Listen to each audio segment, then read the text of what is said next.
All right, we call to order the Planning Commission for Wednesday, May 10th. Can we please get roll call? Commissioner Isiano, Here. Commissioner Fajardo, Present. Commissioner Lopez, Present. Vice Chairperson Franz, Present. Chairperson Rodriguez Ceja. Present. Mr. Fajardo, can you lead us in the pledge of the flag, please? My pleasure. I pledge allegiance to the flag of the United States of America and to the republic for which it stands, one nation, under God, indivisible, with liberty and justice for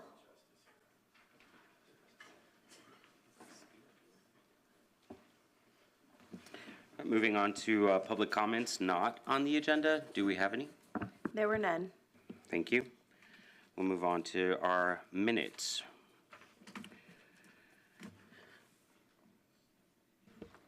We have to approve them individually.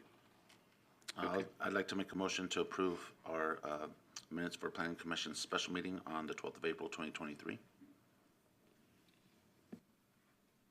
I'll second.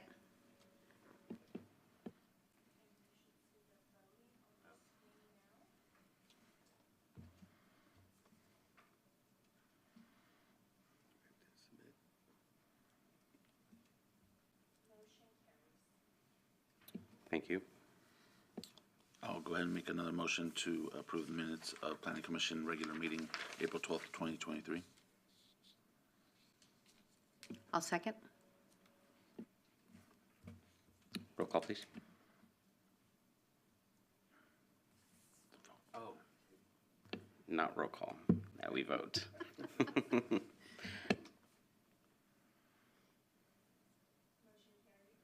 Motion carries. And make a motion to approve minutes for Planning Commission meeting, April 26th, 2023. I'll second.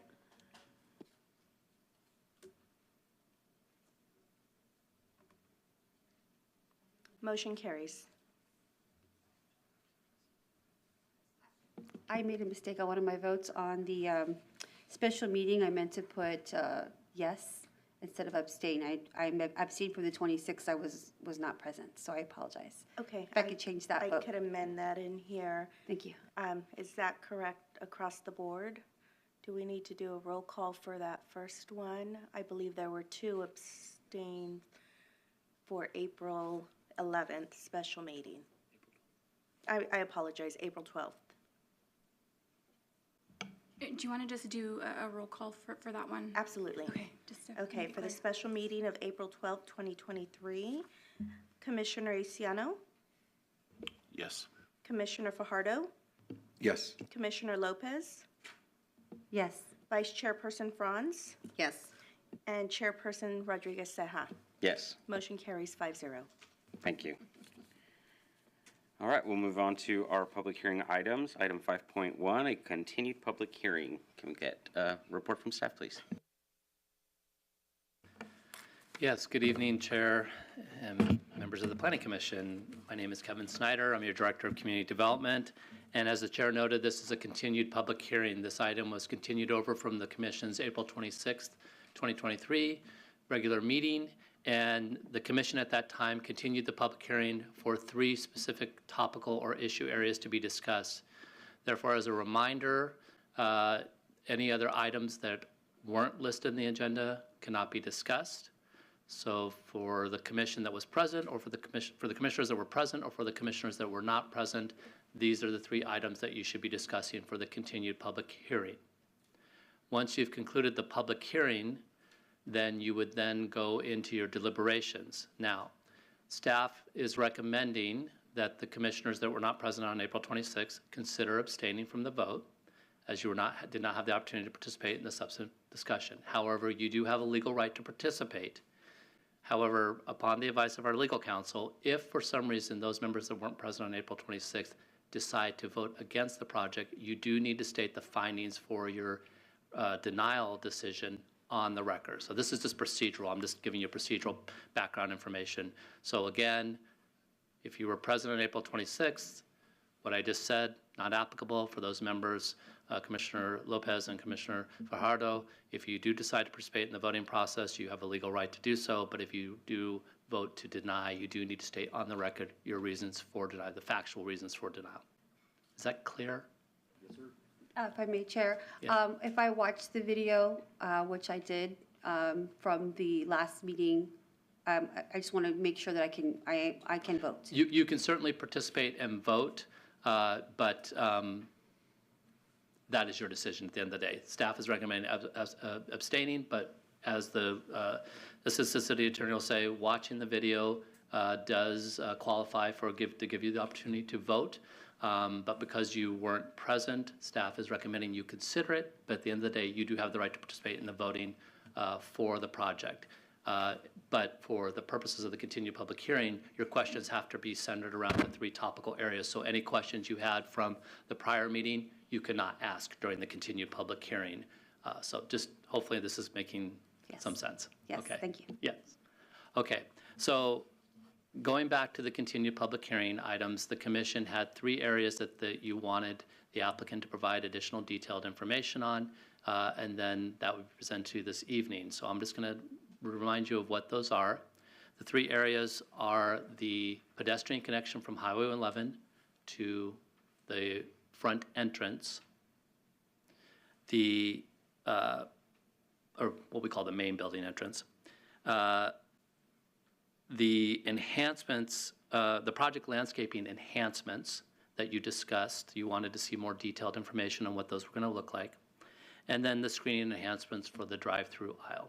So the applicant provided additional detailed information. Those were attached to the staff reports as attachments 9 through 11. We also have them available if needed.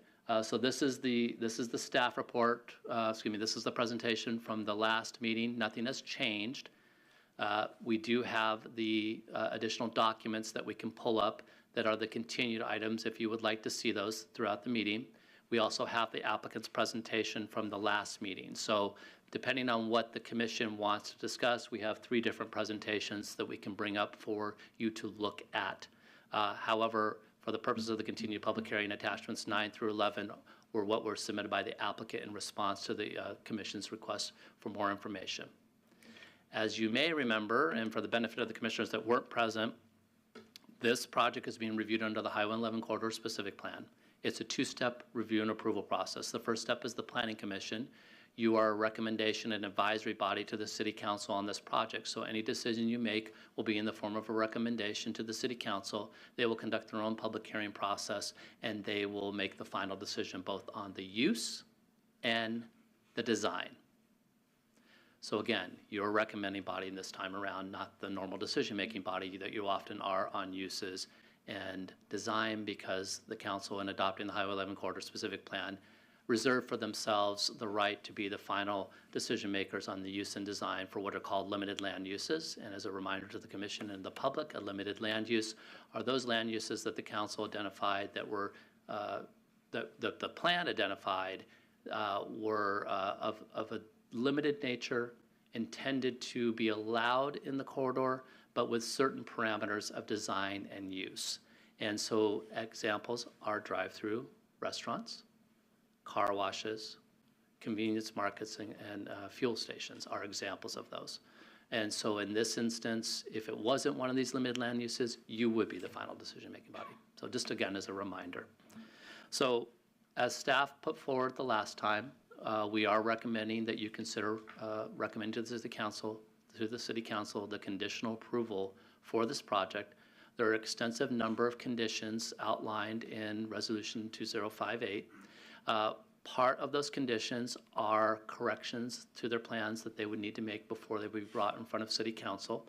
Some of the items that you're talking about in this continued public hearing were on that list. So if they address them to the satisfaction of the commission, then we would note for the council's benefit that the commission reviewed these items and that we believe, and if the commission also agrees, that they've satisfied them. So that list would get shorter, basically.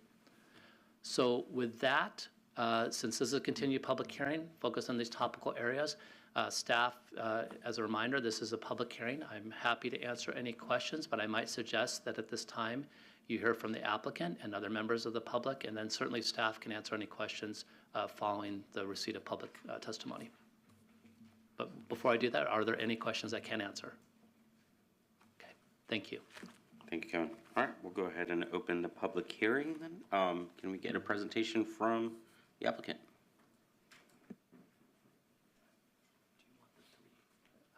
Yeah, I want the drawings. We'll start with the site plan, would be great.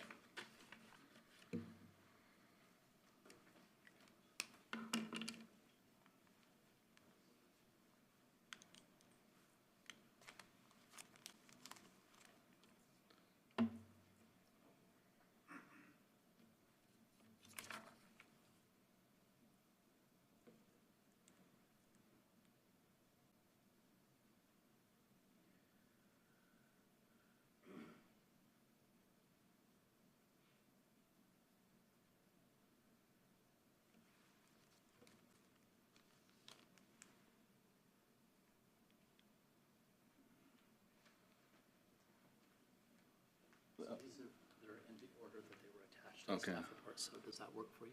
Yeah, I'll You should get, be able okay, and then okay, that's just the bigger one, so it's easier to see. Okay. All right, good evening. My name's John Dodson. I'm with Arme Davis Newlove Architects. My address is 1330 Olympic Boulevard in Santa Monica, California, and I'm the architect for the Wendy's project. So since we met last time, we've done, and I brought my laser this time so I can point. Of course, it doesn't work. Yeah, it doesn't work on a TV screen. We'll go through what we did. Item one with.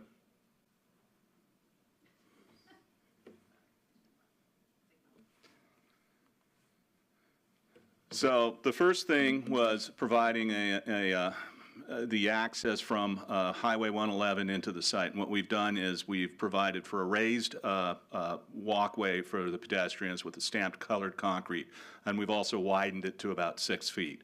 This will provide a more pleasant entry for the pedestrian, and the other thing it will do is make it more visible to cars that are driving in the parking lot so that you'll help eliminate that conflict.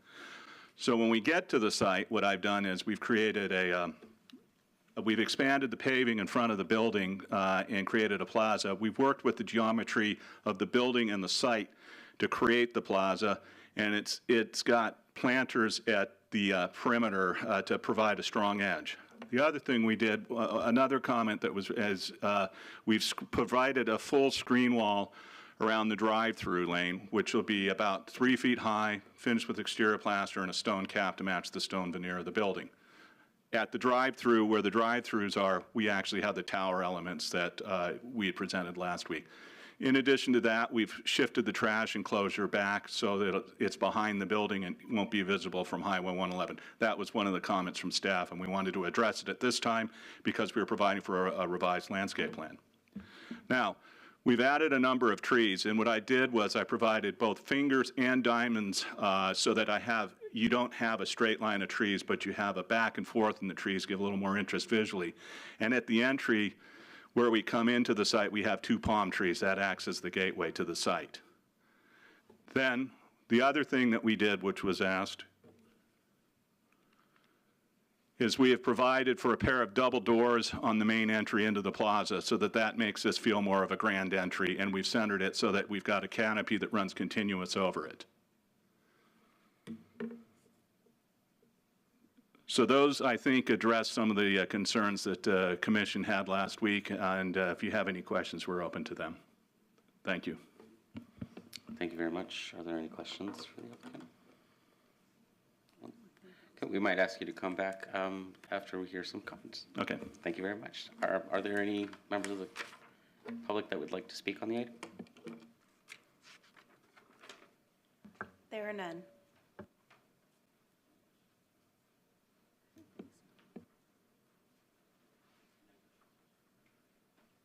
Okay, so we move on to deliberation. We'll close the public hearing. Anyone want to get started?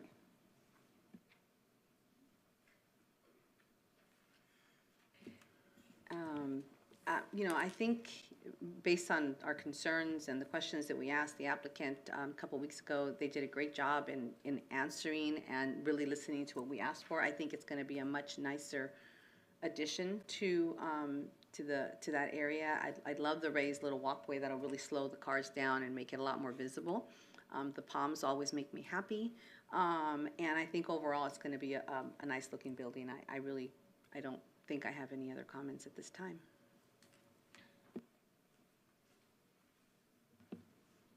Nothing else? No? Yeah, I just want to just note that the attention to the comments that we gave during the last meeting were really taken into consideration, and I know that this was a tough site that was known from the get-go, and we were really up against a philosophical sort of issue, right? And how far do we need to start addressing some of the visions outlined in the corridor. And I think with the site and the limitations that were given, this site plan that is in front of us is certainly much closer to that. And so yeah. So I'll entertain a motion.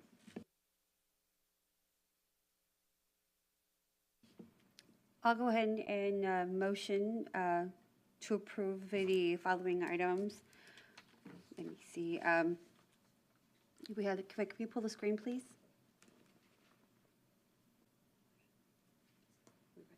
Okay, got it, okay.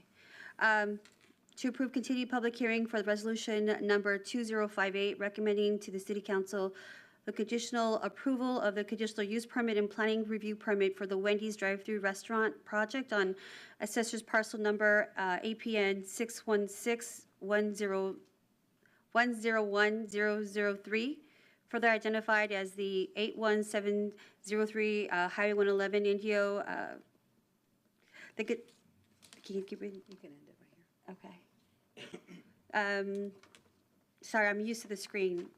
I don't know what's going on back there. Commissioner, if you'd like to pause, we can pull it up on the screen if Thank that would be you. helpful. I feel a little lost You moved trying to faster read this. than we could. One moment, please. This got confusing because there's the continuing Yeah. path and there's this part, but I think all we really need is that we are recommending approval, but let him bring it up. Okay. This made it weird. We're all gonna do whatever we want. This is it, right? Like, you just have to name this. Should be, I think it should be, that we are recommending approval.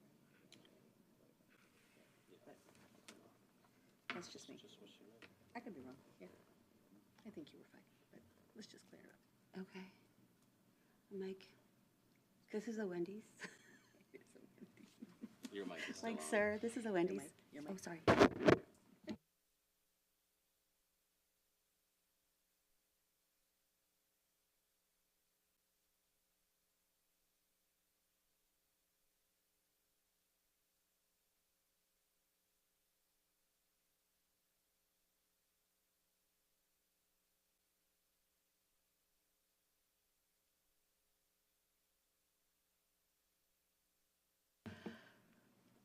So it's basically the same thing. Okay, the continued public hearing will focus on those topical items, okay, identified on the April 26, 2023 meeting, the commission, So Commissioner, if I could I'm just intervene. trying to, okay, If I could intervene, the motion, if it would be helpful, the motion is now up on the screen. Again, you went a little faster than we could, but I think you can, for purposes of efficiency, you can just paraphrase it to approve the modified resolution number 2058, approving, recommending approval to the City Council for the conditional approval of a conditional use permit and planning review permit for the Wendy's drive-through restaurant. And the rest of it, we can note in the record, if that's helpful. if I could read it, yes. Do you want me to do it? Why don't you go ahead and take a Okay, crack never at this, mind, I'll because it's confusing. Okay, I'll make a motion that we approve modified resolution number 2058, a resolution of the Planning Commission of the City of Indio, California, recommending to the City Council of the City of Indio, California, the conditional approval of a conditional use permit and planning review permit for the Wendy's drive-through restaurant project on accessor parcel number 616101003, further identified as 81703 Highway 111 Indio, pursuant to the provisions of the Highway 111 Corridor Specific Plan adopted by the Indio City Council on September 21st, 2022, and recommending the application of a Class 2 infill categorically exempt determination pursuant to Section 15332 of the California Environmental Quality Act CEQA guidelines, and further recommending making a finding of consistency with the program final environmental impact report for the General Plan 2040, certified by the City Council September 18th, 2019, and recommending that no additional environmental review is required for the aforementioned project. Well said. I'll go ahead and second it. You could vote now on your screens.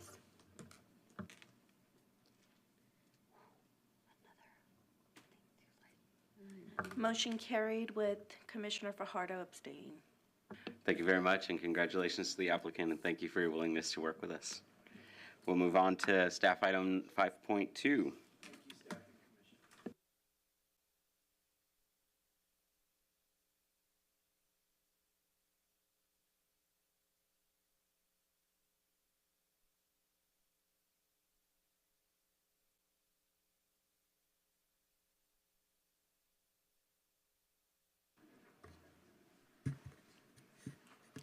Good evening, Commissioners. My name is Kendra Reeve. I'm the Principal Planner.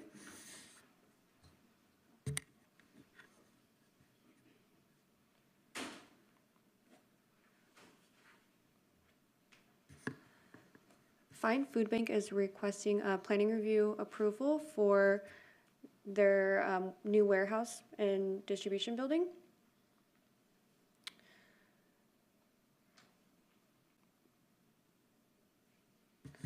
The proposed project will be constructing a 50,240 square foot warehouse building. The building will be connected with office space serving as an accessory structure to the main warehouse facility. The project will also include receiving and storage areas, refrigeration areas, administrative and support offices, conference rooms, break rooms, restrooms, loading docks, 65 new parking stalls, landscape, trash enclosures, driveways, hardscape, and monument signage. The proposed project will be located adjacent to their existing warehouse building off of Citrus Avenue.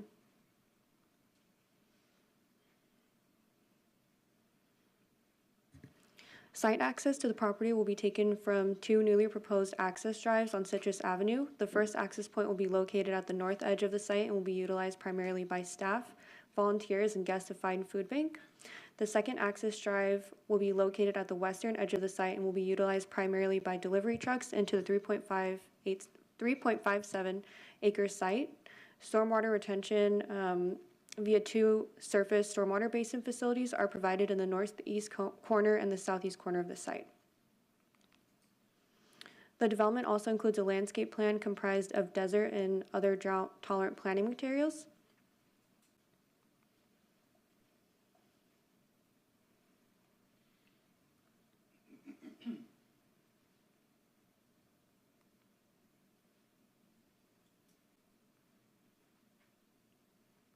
The proposed landscaping areas are along the perimeter of the project site and within the building's open spaces. The project will have a common outdoor space that will be outlined with raised planters and landscaping. There will be landscaping within the parking medians and along the perimeters of the two retention basins on the project site. Landscaping throughout the project site consists of primarily desert and other low to moderate water use plants. The plant list includes, but is not limited to, blue palo verdes, agave, yellow bells, and Minjanoo gold. There are 6 different types of trees and palms that are proposed that will line the walkways and entryways to emphasize the different entry points of the warehouse.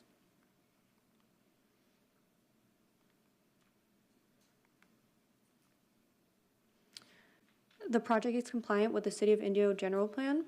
The project is also compliant with the City of Indio Unified Development Code. The project is categorically exempt from CEQA pursuant to CEQA Guidelines Section 15332 Infill Development. With the application of relevant conditions of approval, the project site can be approved.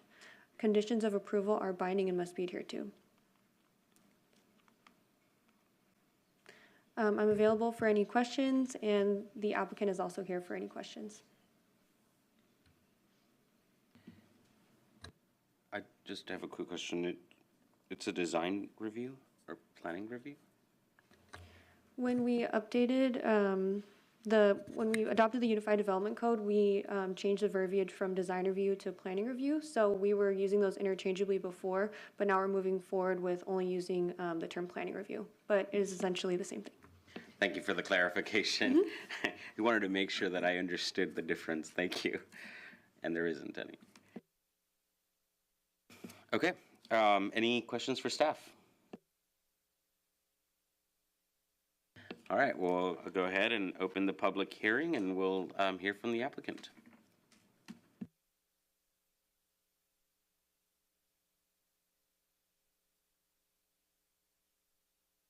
Okay. Good evening, Planning Commissioners. My name is Rich Solomon. I live at 81381 Avenida Rosada in Indio. I work for Fine Food Bank. We gave a presentation to the majority of you for a preliminary review, and nothing material has changed. So we didn't want to take up your time again for another presentation. We're here for questions. The architect's here for questions. Debbie Espinoza, the CEO, is online if there's any other pertinent questions. So we leave it to you to let us know if you have any of those.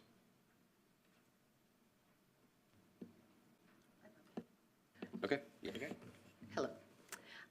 Just a quick question. I think we kind of gently touched on whether there would be any type of solar power or green power, and I think you guys had said you were pretty much going to be all solar. So I just want to confirm that's still. Yeah, we have a plan for solar on the roof, and actually we've been discussing doing some carports on the double area. Instead of the trees and the planters, we're talking about doing carports in that area to alleviate, to get more shade and to utilize that space.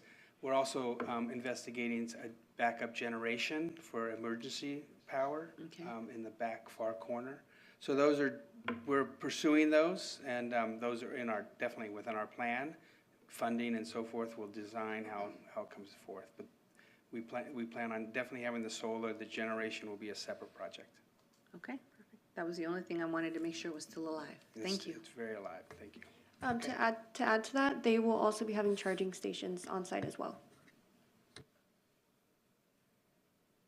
Any other questions for the applicant? No? Okay, well, see if there's any public comments on the item. Thank you. Thank you. There are none. Okay. Then if there are no more questions for staff or the applicant, I think we can move to deliberation. Let's close the public hearing.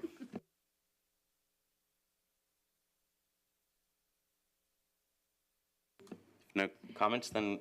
Just a quick comment. I really do appreciate them coming before us for a review prior. I think it makes like today go by smoother and simpler, and a lot of questions get answered, and that's why some of this stuff may seem like we're going through it very fast, but it's not. It's that we've actually seen it before. So I do want to thank the applicant for doing that, and I know that Fine does great things in the community, and I think that expansion will be very helpful for a lot of people in our community. So thank you. And just to add to that, I look forward to seeing this project come to fruition, and I know that there's going to be a lot of effort going into getting the funding for this, and so I know this is a step towards that, and so I think we're happy to be part of that effort. So I'll entertain a motion. I'll make a motion to approve resolution number 2059 of the Planning Commission, City of Indio, conditionally approving design review for the Fine Food Bank Warehouse Distribution Building Number 2 to allow development of warehouse and office space, and determining that the project is categorically exempt from CEQA guidelines. I'll second that motion. You could vote on your systems now.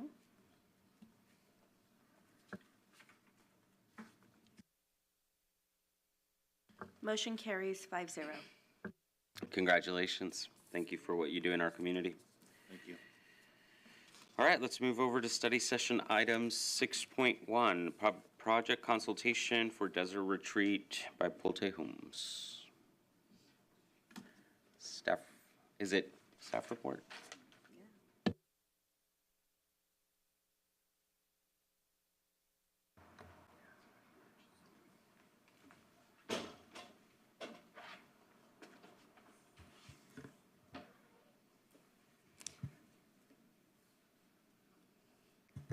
The applicant Pulte Homes is proposing to obtain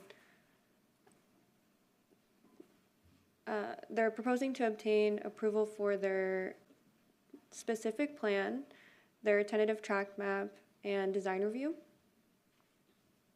The proposed project is going to be at 40th Avenue on the south, Jefferson Street on the west, 38th Avenue to the north, and Madison Street to the east.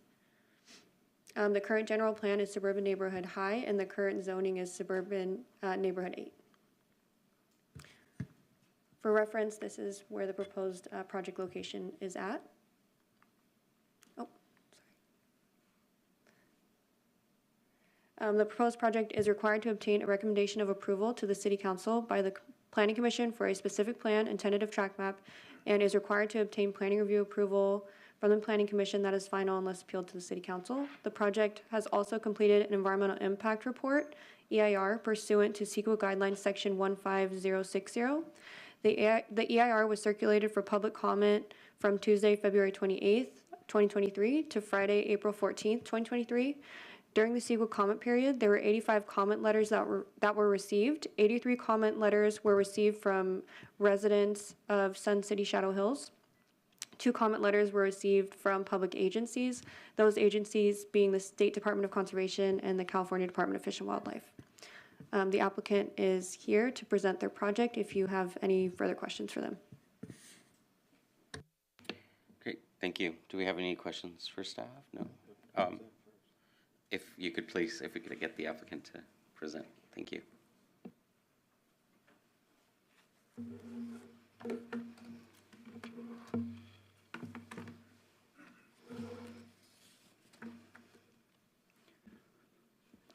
Honorable Chairperson and members of the Commission, good evening. My name is James Vaughn. I'm the Land Use Counsel for Pulte Homes in Del Webb. With me, I've got Dave Duegley, who is he's managing the project for Pulte Homes, and we've got Beatrice from CV Strategies, who's been leading our community outreach efforts. We're just here for the consultation so that we won't torture you with any long recommendations or motions tonight. But I do have a few slides. We met with you a little over a year ago to do a preliminary consultation. And at planning staff's recommendation, we thought it was time to do another one as we're now kind of at the end of the CEQA review process and moving towards public hearings. Okay, so the goals of the project. The goals of the project is this coming through okay? Okay. Design a high-quality Del Webb master planned active adult residential community, very much along the lines of the Shadow Hills community on the south and east boundaries of this project. Plan a community that's compatible and connected with the surrounding residential communities and recreational amenities. That includes the public sidewalk trail system around the perimeter of the site, as well as the public golf course, well, publicly accessible golf courses at Sun City Shadow Hills, and there is, at least currently, it's publicly accessible, a restaurant across 40th at Sun City Shadow Hills.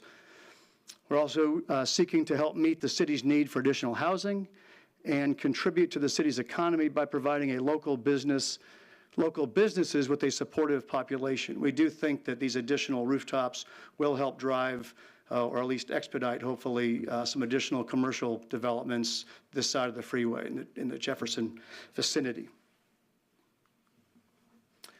This is the conceptual site plan. It's also in front of you. Really just a few things to highlight. It's approximately 1,500 single-family homes. There's a lot of detail in the lot and home sizes over there and mix, which I can't read from that far. And I don't know if that's not going to show. Okay. The main entrance you will see is down on Avenue 40. No longer, you may recall a proposed roundabout in that location based on input from the Shadow Hills community in particular, but also the city traffic engineer and our own traffic consultant. You know, we all looked very closely at that and decided it was not the best choice for this location. We'll get into that more in a minute. The secondary access points are on Madison to the east, Avenue 38 to the north. A little bit of the project touches Jefferson, but there is no proposed access there. It's obviously a very narrow frontage that touches there, and it's right across the street from the school. So that would not be a suitable place to add cars. This is the conceptual phasing plan coming up from the south, and then basically it goes sort of from the south and the east to the northwest. The first phase will include the clubhouse. The model homes are in that area of homes adjacent to the clubhouse is kind of right in the center. Doesn't show well there. Also in phase one, this is a bit of a detail, but in working with CVWD, they've analyzed that about 280 EDUs can be served with the existing CVWD sewer lines that run through Sun City Shadow Hills, but any additional EDUs would require kind of tearing up their roadways and upsizing those pipes, which is difficult and also would be very disruptive to those folks. So we're working with the district to limit the number of homes that can sewer to the south and install on-site facilities to sewer the rest of the project to the north to 38th, which would then flow directly into the treatment plant that's right there at the northeast of our project. So it's close, and the original design was requiring everything to flow, you know, 1.5 miles to the south just to be pumped 1.5 miles back to the north. So we think this is a better solution. Mr. Vaughn, Yeah. could you, since the city is not in the sewer business, so to speak, could you explain EDUs just for the benefit of the commission and the public? It's a equivalent dwelling unit. So a home would be an EDU, but the clubhouse is another, I don't know the exact number, 10 or 20 EDUs. They look at how much water you use and how many toilets and facilities and that sort of thing you have. By the way, please stop me at any time if you have questions about this. Our goal here is to give you a little bit more information about the project and what we've accomplished over the last year, but also get any questions, feedback that we can. This is the conceptual vehicular circulation plan. Again, we went over this, so I just won't spend more time here, but the main entrance is down there at the south at 40th, directly across from the parking lot to the Sun City Shadow Hills Golf Course, clubhouse, and restaurant. The conceptual pedestrian plan, a lot of work went into this. We're not adding another golf course amenity to this community. I think obviously with the water situation, you know, more golf is challenging to say the least. And so we experienced with the Rancho Mirage project that a system of open space paseos that help, you know, provide more of that as a recreational amenity, but also ties all of the home sites kind of directly to these paseos that are off the roadways and can get to the perimeter of the site and can also get into the center of the site where the clubhouse and the recreational facilities are, was really well received. So this is very similar to that concept. The green are the internal paseos that will be off roadways. The orangish tan color are the portions of roadways that have sidewalks. They're basically designed to make sure that every home can get to a paseo safely by sidewalk without having to walk down any kind of you know, I wouldn't say major street, but any street that has through cars on it. Here's the clubhouse plan. It's way too sophisticated for me to say much about. There is you see the building, the parking is right across, right north of the entrance there. In the upper left-hand corner, you see pickleball courts, tennis courts, and bocce ball courts, mostly pickleball, it looks like. There's a resort-style pool to the south of the clubhouse. It overlooks the ponds that are beneath that, which you can see there.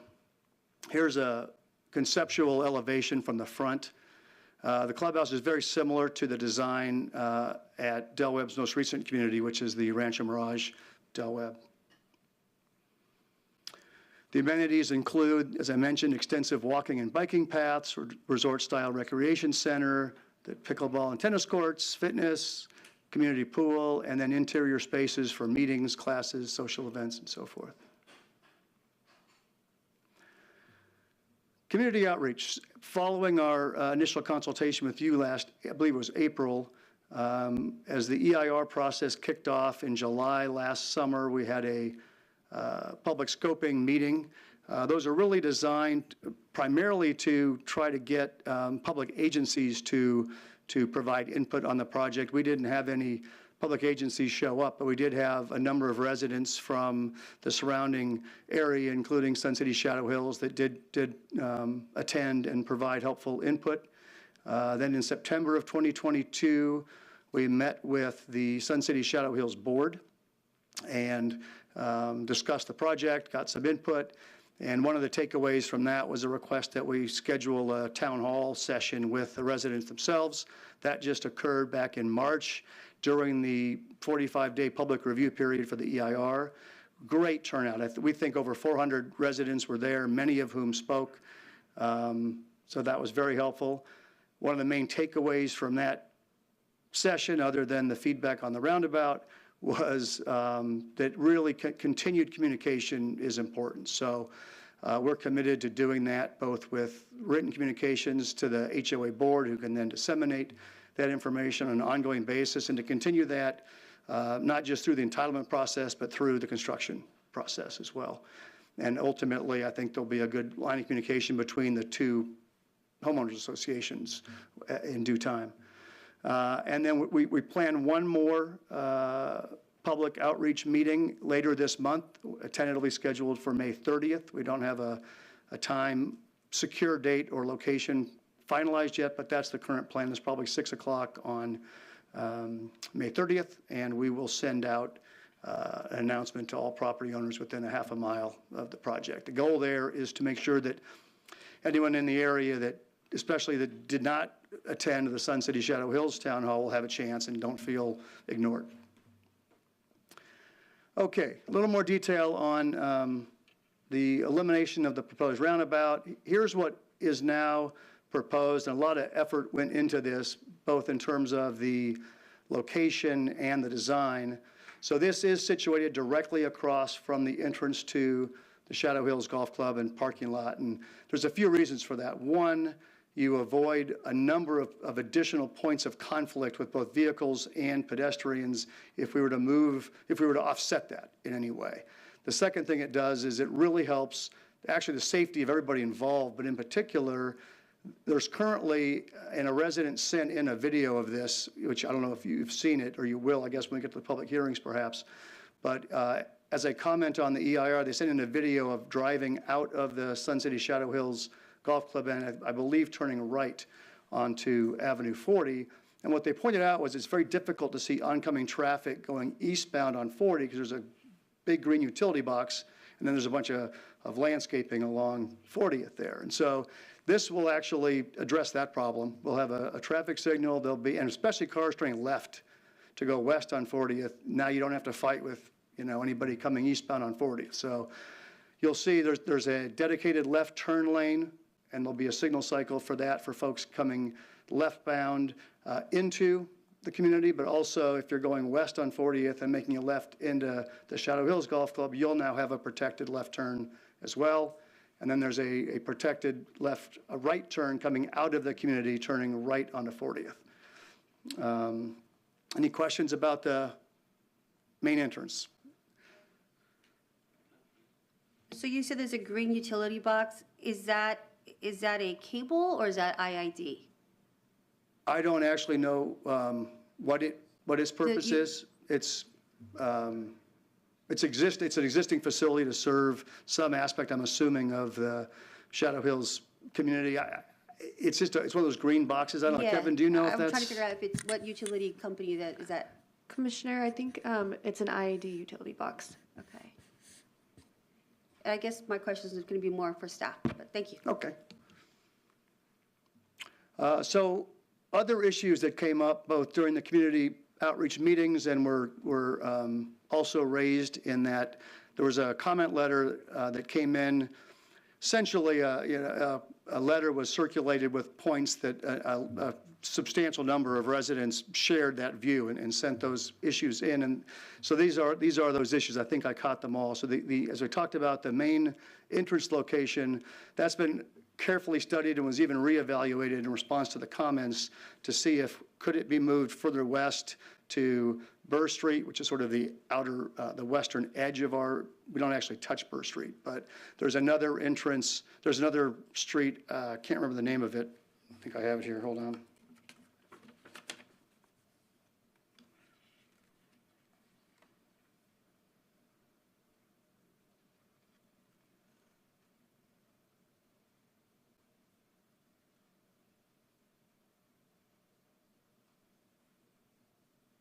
It's called Kevin Road, but that's a, I don't even know if it's an improved road, but it's between the proposed entrance and a few hundred yards to the west. Those were looked at. Madison Street as a possibility was looked at, but again, that doesn't really take any trips off of Avenue 40. If anything, it just creates more congestion at Madison and 40th, and you still have the issues at the entrance to the existing clubhouse. And as I mentioned before, putting traffic on Avenue 38 or Jefferson is just going to direct more traffic down Jefferson, which is actually the most impacted roadway now, largely because of the school traffic, but also residences that are north of the high school. The concern about stacking back onto Avenue 40 from the main entrance, which is a valid concern if you've driven by the entrance to Shadow Hills on Jefferson, especially in the mornings with a combination of probably people, you know, coming and going, plus guests, plus people working, it backs up pretty far. And so like Shadow Hills, this is put several hundred feet north of Avenue 40 with enough, 2 lanes and enough stacking for 40 vehicles. So there's no risk of cars backing up all the way down to Avenue 40. Widening of existing perimeter roadways. No widening was required pursuant to the traffic study, but pursuant to the city's general plan and the need to stay consistent with that, we're widening to 2 lanes, you know, on our side, which would make 2 lanes, room for 2 lanes in each direction, I believe, on our frontage on all 4 sides. There's other portions of Avenue 40 and I believe Jefferson and maybe Avenue 38 where the city doesn't yet have the right-of-way to widen the entire length. Hopefully that will happen as future development occurs. What else? Construction, dust, and noise, obviously a valid concern with any new project. Pulte's been doing large master plan communities successfully in the desert for decades and takes those requirements very seriously and is committed to avoiding those impacts. Will be obviously fully compliant with air quality restrictions, the city's codes. There's also limitations on hours of operation. The issue of construction noise was evaluated in the EIR and will not have any significant impacts on the neighbors, nor will it violate city noise ordinance.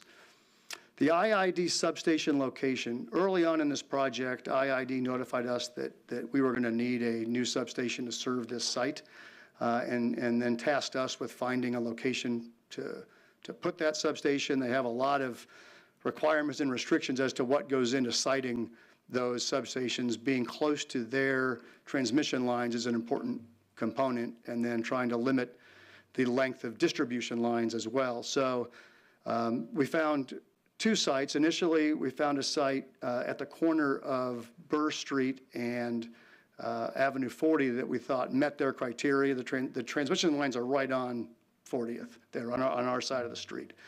And then there's I believe an easement area on Burr right there as well. But we found a second site and have actually tied it up from the property owner right adjacent to our property near that same Burr Street location, but further from Avenue 40. And so that's what we've been pursuing with IID. They've conceptually approved that location and site and layout, but it's a lengthy process. They haven't gone into the engineering side of it yet. But we feel good that that will be the ultimate location, and being a little bit further from Avenue 40, you know, we feel good about our ability to limit how visible it will be from both Avenue 40 and from the surrounding communities. Obviously, we're putting it right next to our homeowners, so we're going to be very sensitive to taking advantage of any you know, additional technologies that have come along to make these substations a little bit lower profile, and that's what we're pursuing here at this one. I think we have a question for you. So question about the substation. Now, will you be financing the substation? That's a great question. That was IID's suggestion. But their price is quite high, and that you have to pay for it all in advance, pretty much.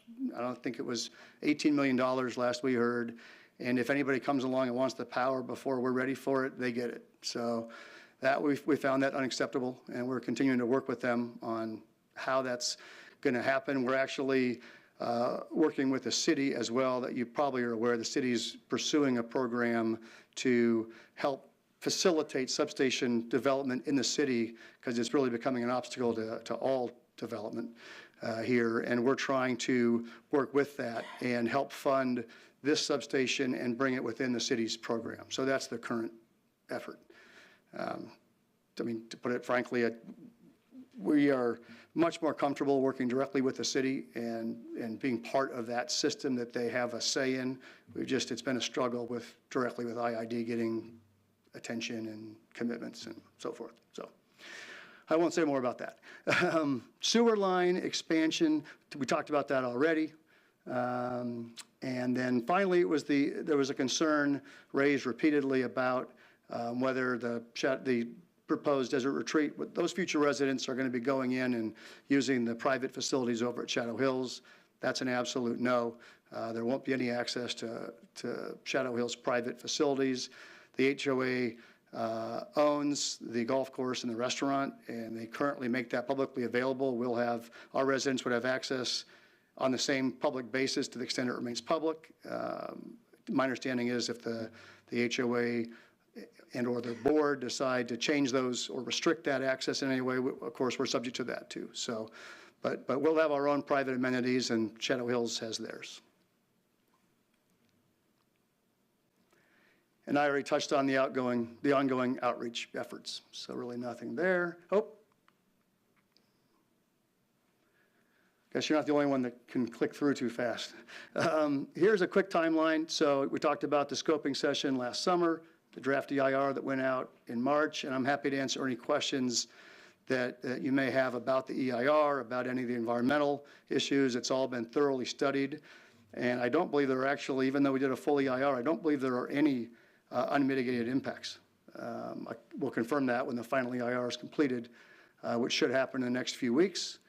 We think by about the end of the month, the final EIR will be finished and ready to go public, and so we're hoping this is ready for public hearings in June and July. That would allow for groundbreaking to begin in late 2023 and set up for a grand opening for sales in late 2024. And I'm happy to answer any questions.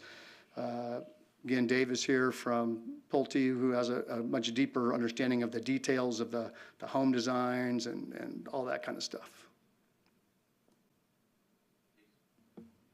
Thank you so much for your presentation. I just have a quick question for staff.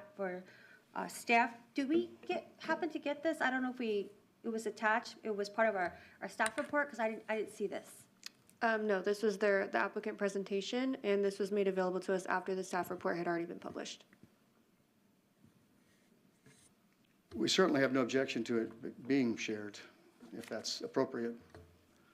We can share this with you after the meeting, but when this was given to us, the staff report's already been published. Yeah, and that was our fault, so sorry about that. Okay, thank you very much. Do we have, yeah? I have one question. Can you pull up that map that's down there, but it's, yeah. I'm sure I'll run by it by mistake. That one. So I know that we're all going drought tolerant, less green belts, less this, less that, less lakes, and that's all great, no golf course. So when I look at this, the areas that are going to be like the paseos and the pathways, how are those going to be? Are they going to be planted in a way so that there's not a lot of dust in the air? I mean, that's kind of a little windy area of our valley. So if it's going to be all desert, which for water, I get it. For wind, So I'm curious, what kind of conversations or plans are you into to design that area in a way that mitigates the the use of water, but also mitigates the amount of sand that blows very rampantly in our neighborhood? Yeah, and that's a very good question. It is, and has to be, desert-tolerant landscaping primarily. Luckily, and I can have Dave come up and probably speak in a little more detail, perhaps. Luckily, this is very similar to the system that was implemented at Rancho Mirage, which is a really windy spot.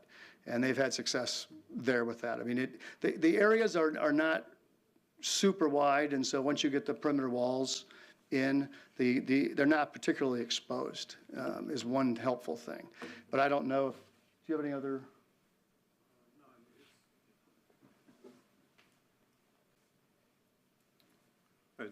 David Dwegley with Pulte Homes. It's going to be, like Jim is saying, desertscape. And then we also are exploring using recycled water from the treatment plant to the northeast there. So that pond at the north end near 38th is actually a way for us to bring in the recycled water and then pump it throughout the project to use for landscape. So we're still exploring that, but that's, on the table to, help conserve water. I do think that when you get closer to a more developed landscape plan, that not only the drought tolerant and the water usage, but also how we're going to manage the sand, which I know we're in a desert, we have sand, but to manage and mitigate that, because I know a lot of people that live out there, that is probably their number one, maybe not number one, at least number two issue. And I would like to say that as we get more advanced in our development, maybe we can better at how do we manage that. So that was my question on that. Thank you. That's a good point. And just to follow up on Dave's comment about the irrigated water, I mean, CVWD, the rules change from time to time, but our understanding is that by using irrigated water for the outdoor use, you may get a higher allotment of water. So that would allow for a little bit more flexibility to address that issue. And to address your comment about the blow sand and whatnot, we'll be placing DG across the site, so there won't be any loose blow sand to be picked up. But similar to Rancho Mirage, we don't have the DG doesn't get picked up. It's really the blow sand from the adjacent parcels that tend to create the sand dunes on the Rancho Mirage project. I just comment that I'm very familiar with the Rancho Mirage project location and all those walkways, and the DG does really keep the sand down, because I know during the construction when a lot of the area wasn't complete, a lot of the homes that were finished were getting a lot of sand, but as it's further developed, it's improved a lot. Yeah, once it's laid down, they wet it, and it gets compacted, so it stays down pretty good.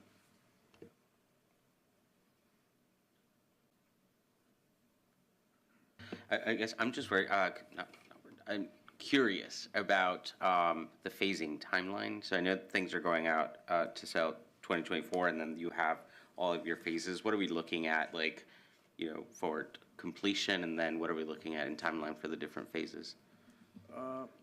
Completion, we are looking at 2032. So each development phase has approximately 300 homes, and those will be broken up into construction phases. I would say, we're looking around a year and a half. It just, depends on the market, really. What the market's doing, interest rates, everything, that's going to dictate how long the project's going to go. So tentatively, 2032 is our build out. Okay, thank you. Oh, yes, please. Question for staff. Kendra, in regards to the green box, I don't know if perhaps at the next time we have a meeting, we can look to see what we've done to mitigate that issue, because I understand that's been an ongoing issue for quite some time. I don't know if there's any plans for IID to underground it, that box, but I understand it has been a hazard. We can bring that to IED's attention, but as far as doing anything past that, I don't know if there's anything that we can do. So typically, if it's existing infrastructure and it's not being impacted by the development that requires relocation or expansion, then typically we don't have the legal authority to require the applicant to do anything. If it's a hazard in the sense of it for whatever, and I'm not sure exactly what the hazardous situation is, we can certainly notify IID of that and ask them to look at it. I don't know if it's a vehicular hazard or what the particular hazard is, but we can notify them. But if the applicant's project is not causing any impact relative to any change to that existing infrastructure, we cannot legally ask them to do anything about it. But we can certainly, as a governmental entity, bring it to their attention. Yeah, because I understand this has been an ongoing issue in this community, so I wasn't sure if there's been, at our end, if there's been any communication with IID to help the applicant underground, or that community to underground the. So the applicant, as part of their project development, they will be required that all their facilities, excuse me, all their facilities are undergrounded, and they will be required to underground any existing facilities that are along their frontage. But if this box, for lack of a better word, if this utility box is not impacted by them, then we cannot legally ask them to do anything. I'm not legally asking the applicant, but if there is a possibility that, I know this has been an ongoing issue before in the past. So that was one of the concerns, correct, from the community, from the outreach meetings you had, regarding it, like it being a visibility issue to make was it a left turn or right turn because of that box? Right or left? Yes. Out of the existing parking lot on a 40th, it was showing an obstructed view. Yes, Yeah. okay.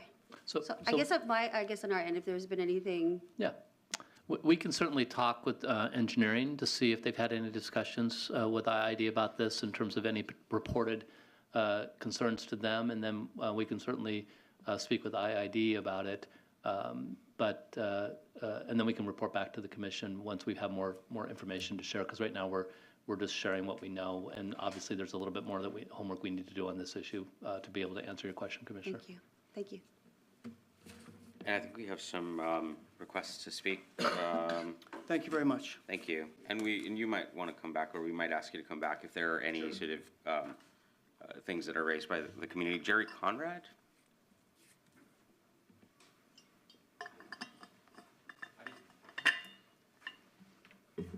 My name is Jerry Conrad. I'm the president of the board of directors of Sun City Shadow Hills.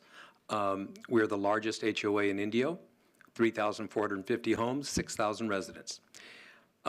That's basically why I'm here, is to say thank you for the update from Pulte. We're not here to oppose the project, but we do have concerns. And the concerns relative to the light at the intersection where Shadows is an entrance and an egress, as well as the sewage. The Shadows entrance doesn't just service golfers or Shadows restaurant, but also the residents. There's a gate there. It is a very active gate. That entrance is very active. You put Pulte on the other side with 1,500 homes as their main exit entrance. You're going to have a lot of people in one small confined space. Now, they're telling you, and it's fair, they're going to put a left-hand turn lane both ways. That's great. But that means you're going to have stoplights, which is going to create a stacking problem. Pulte has conveniently said they're not going to have a stacking problem. And that's true if you're inside Pulte. But the stacking problem will occur on the outside on 40th when you have these 16 and 17-year-old kids driving on 40th going to high school. And they're going to go from that light that's on Madison and 40th, Avenue 40. They're going to drive about 120 yards to the second light at the entrance to Shadows. It's about 100 yards. You're going to hit those two lights, and if you're going to get a red light, you're going to get stacking for all those kids and all the workers and all the development working on the CVW water project. It is going to be a monster problem, trust me. And the people of Sun City Shadow Hills, to a person, do not like the idea of a light there. They would much prefer it be moved to the west, approximately a quarter mile to Kevin Road, which it conveniently is sort of centered. And for me, when our gentlemen talk about it being a safety issue, I've lived there for 8 years. I don't recall one accident in that intersection. I could be wrong, but I don't recall one. And I know there's a green box there, and everybody knows there's a green box there, and I don't recall a single accident. And so maybe somebody has some stats that would help. I think you would be well served if you saw that. Maybe they have the stats of how many accidents have been there. They had a traffic consultant, I assume the engineer design, telling them that this is a safety issue. If it's their traffic consultant, all I can think of is go where the money is. I mean, that's their consultant. Is it yours or theirs? If you have a consultant saying the same thing, I can understand that a little bit more. But preference is to move that light further west. It will lower the congestion of that area. It'll separate the two lights from where the fire station is. That, to me, would be a safer way of doing things. Then if we go to the sewer system, I mean, that's enough of that. I mean, you get the gist of what I'm saying, that we're not happy with that idea at all. If you go to the sewer system, originally at the town hall, we had 300 people show up, and then all of a sudden, 350, then 400, then 450, to the point where the gentleman here behind me had to take their chairs and go up on top of the stage so we could allow more people. It was a magnificent turnout. People are concerned. These are dues, tax-paying citizens. They're very concerned about the new project. We're not against it. We just have concerns. Getting back to the sewer project. Originally, it was a cursory, very quick little 2-second, well, I exaggerate, 10-second, that we're going to have to maybe go into your parking lot, do some work with the sewer, and it flew over everybody's head. I heard it, but I wasn't sure what they were saying, but I heard it. We then get the map, and the map shows that it goes through our property, through the 18th hole. It crosses over into Scott Pesson's backyard, and then it goes around, it goes through these streets. And remember, everybody has hair like me. Well, most people have hair like me. And as a result, you're going to have people who don't walk well, who can't drive well, and you're going to have a lot of people that, if they're doing that work on our property, ruining that property, it'll be a catastrophe. Now, we hear in the update that they're looking for a new design, and I do appreciate that. I really do. And I hope it works, because we're not against the project. But if it doesn't, what's plan B? I didn't see that in the update. I don't think you did either. And if there's no plan B, what is plan A? Originally, to go through our development. I don't see them going all the way around 40th. They should, and then to Jefferson to go to Varner. So that's the issue there.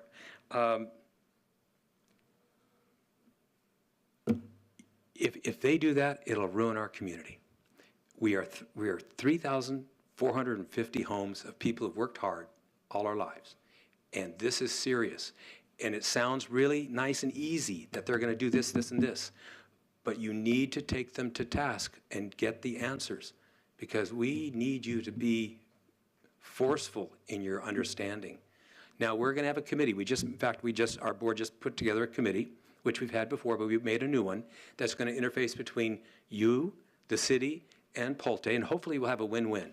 We want this to work, but we don't want it to work on our backs. And that's what we're asking you to be aware of. Thank you. Thank you very much for your comments. Do we have any comments online?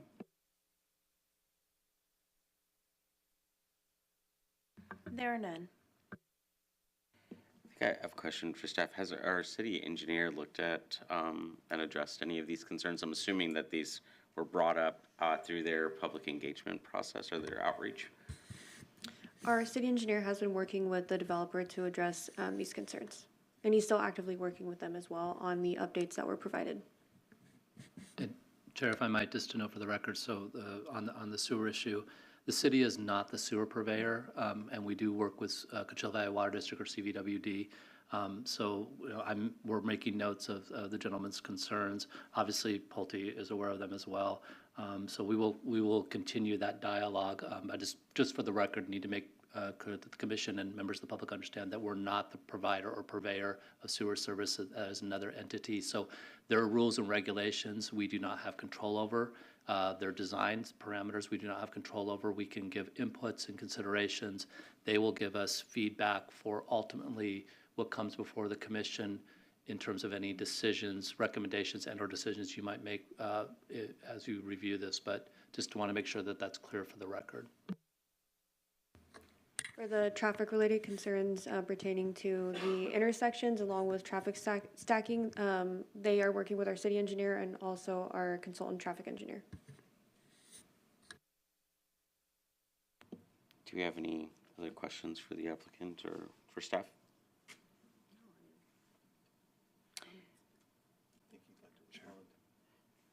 Yes, please.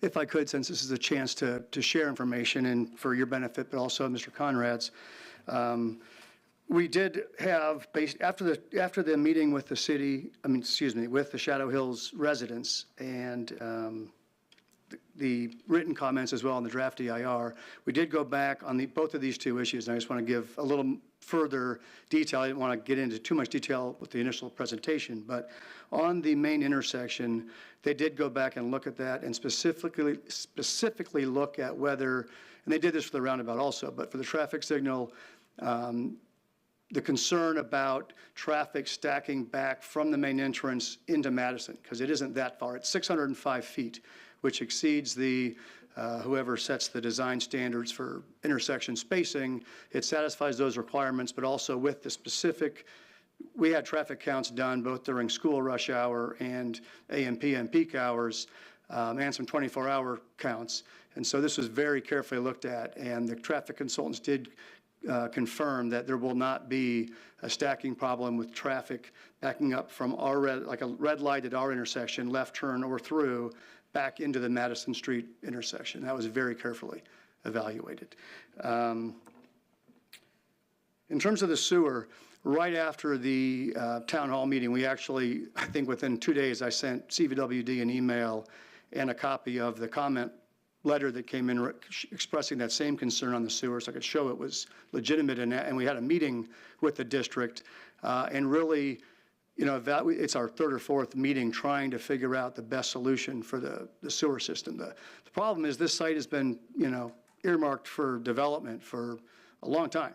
And this project, being active adult, is about as low intensity as would fit within the city zoning in terms of number of people on the property. So the number of people, you know, flushing toilets and using sinks. And even with that, the sewer lines that CVWD has are not the right size. And so we did look at taking the sewer down 40th to Jefferson and then down Jefferson to Varner. We looked at adding an extension on Varner and to their lift station to deal with future growth they're aware of and existing residents and businesses further to the west that go to that same, actually currently come through Sun City Shadow Hills. So we were trying to divert existing sewer flows that are going into Sun City Shadow Hills out of Sun City Shadow Hills to see if, you know, build more facilities to see if that would solve the problem. And we've done everything to avoid upsizing those lines. First of all, it's terrible for the residents, as Mr. Conrad pointed out. It's terrible for everybody. It's extremely difficult to do because all those sewer lines have tie-ins all the way through that neighborhood. So the current proposal, and it's a little bit outside the box for CVWD, but they've agreed to do it, and that's the current plan, is that we are going to construct on-site, they have to be private facilities now. So now our, you know, Pulte and then ultimately the HOA are going to be funding additional sewer facilities to avoid the subsidizing. So, I mean, we're doing everything humanly possible to avoid that impact at significant cost. But we think it's the best, it's not the right solution. The right solution would have been to have these pipes the right size in the first place. But it's the best solution we can have. And this site be developed consistent with the general plan. So those are the updates on sewer and intersections, and I'm happy to answer any other questions about it if there are any. I'm curious if the designer has considered the proposal for a different entrance. Is that something that you've all considered? Yes, very carefully. So Madison, the entrance on Madison, if you put the main entrance there, you're just directing the same trips down Madison and then onto 40th in the exact same location. And without a signal there, that's going to actually create a lot more challenge for coming out of the Sun City Shadow Hills parking lot, because now you have all these, that's the main entrance. So now everybody coming into the new community is going to go right by that entrance where there's no stoplight, and then get in line to turn left up Madison. So that actually creates a bigger problem.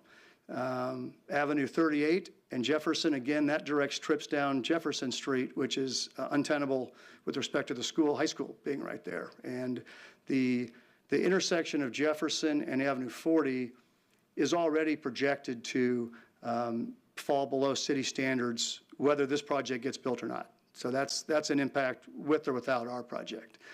So putting more people, and it's the through movement, through going north and south on Jefferson. So adding more trips there, again, just makes matters worse. It makes matters worse for the high school. In terms of moving it further west, following the community town hall, we looked very closely at that Kevin Street, which I suspect is probably close to where you see that little break in the homes along 40th. And we looked at even going as far as, Burr is actually past our boundary, so we don't have an ability to put it there, but we could put it theoretically right at the boundary of the project. It's not ideal from a design standpoint, but we looked at every option on there, and the traffic experts, unanimously agree that putting the signal where you have the two drives directly lined up, so you can have a signal and dedicated left turn lanes and safe movements in all directions is by far the best choice. It's not close from a technical standpoint, and the city traffic engineer, I believe, has looked at that and concurs.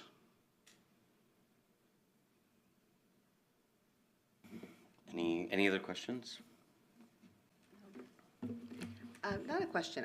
I'm really happy to see that the community is not against the project, but is wanting certain things looked at and engagements. So, I mean, it's still a little early on, so I would just recommend continuing to engage, continue to work on it. I mean, overall, I think it will be a good project, but these things have to be addressed. And of course, I think the number one concern is those sewer lines. I think you're working on that, and hopefully that can be worked out. But I also know it's CVWD, and that's not something anybody can really control. So hopefully that'll work. But I think overall you've been engaged with the residents, and I just want to encourage you to continue to do that as this process continues. Thank you. Yeah, we are definitely doing that, and we'll continue to do that. The final EIR, that's the responses to all those comments, including the comments from the Shadow Hills residents, very detailed, including responses that were provided by our outside traffic expert engineers. That all in that detail will be in the final EIR, again, which will be public, I think, within a matter of weeks. But in addition to that, we kind of put a little synopsis of those responses into a written update on behalf of Pulte that we provided to the HOA. It didn't get out till today, unfortunately, but it's out, and I know that Mr. Conrad and those folks have it. And that's the step one of this effort for continued collaboration and engagement. Because I think they're raising extremely good concerns. I mean, these aren't harebrained worries. These are well thought out, legitimate concerns, and we've worked for the last year very hard to address them. I'd just like to add a comment, Chairperson. Just want to say thank you to both of you gentlemen for working so diligently on trying to come to a win-win solution, not only for you folks, but for the greater good of the community. And most notably, the traffic congestions as a result of some of the other peripheral, constraints there, namely the high school. Very familiar with it, have a student that goes there, happen to be the former principal of that high school, so I could see the concerns of the residents and appreciate the opportunity to provide the additional housing. But do just insist on you continuing those conversations and really appreciate the diligence that you've taken to provide the community input that you have. So thank you. All right. Thank you very much. Thank you for your comments, and thank you for the presentation. If there's nothing else for the applicant, then we'll move on to study session 6.2. Chairperson Ceja, one thing that I wanted to add, Please. once we do receive that final EIR, it will be posted on the city's website along with the county website and with the Office of Planning and Research for people to review. Actually, that just made me think of something. I know there was a question that was raised about the traffic study and how that's done by the client. Is there anything that the city does, or do we have any sort of capacity to be a little bit more invested in just making sure that that study is as thorough and transparent as possible? During this process, the applicant meets with our traffic consultant, and they go through a scoping agreement to review the parameters of the traffic study. And then once the traffic study is completed, our consulting traffic engineer, along with our city engineer, review that study as well. So we're doing our due diligence. Thank you very much for clarifying that. All right, we'll move on to study session 6.2.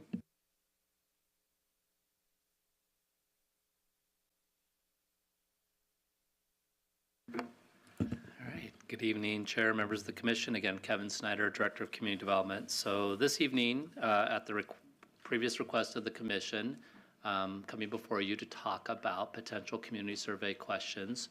As a reminder, the purpose of this conversation centers around the current moratorium on self-storage or mini-storage facilities and recreational vehicle storage facilities that the Commission ultimately made a recommendation to the City Council. There was an initial action by the City Council on March 15th, 2023, then enacted a moratorium for a period of 45 days. On April 19th, the City Council extended that moratorium for up to 10 months and 15 days.